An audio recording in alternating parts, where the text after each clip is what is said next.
Your question. Great. Well, the one thing that I guess is that the Attorney General probably knows that he can't exonerate either. And that's the part that kind of confuses me.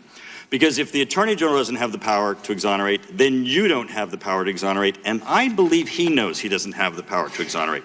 And so this is the part that I don't understand.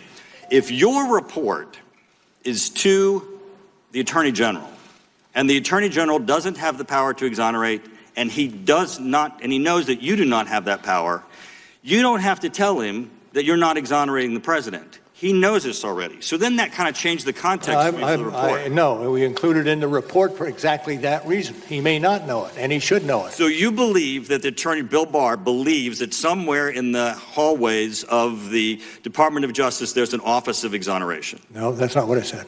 Well, I believe he knows, and I don't believe you put that in there for Mr. Barr. I think you put that in there for exactly what I'm going to discuss next, and that is, so the Washington Post yesterday, when speaking of your report, the article said Trump could not be exonerated of trying to obstruct the investigation itself. Trump could not be exonerated. Now, that statement is correct, Mr. Mueller, isn't it, in that no one can be exonerated? The reporter wrote this. This reporter can't be exonerated. Mr. Mueller, you can't be exonerated. In fact, in our criminal justice system, there is no power or authority to exonerate. Now, this is my concern, Mr. Mueller. This is the headline on all of the news channels while you were testifying today.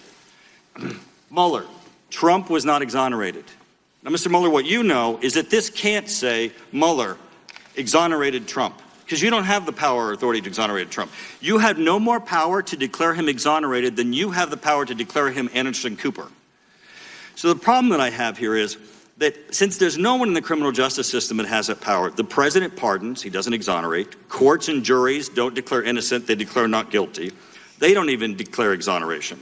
The statement about exoneration is misleading, and it's meaningless, and it colors this investigation one word out of the entire portion of your report, and it's a meaningless word that has no legal meaning, and it has colored your entire report. Time of the gentleman has expired. Mr. Carson. Thank you, Chairman. Thank you, Director Mueller, for your years of service to our country. I want to look more closely, sir, at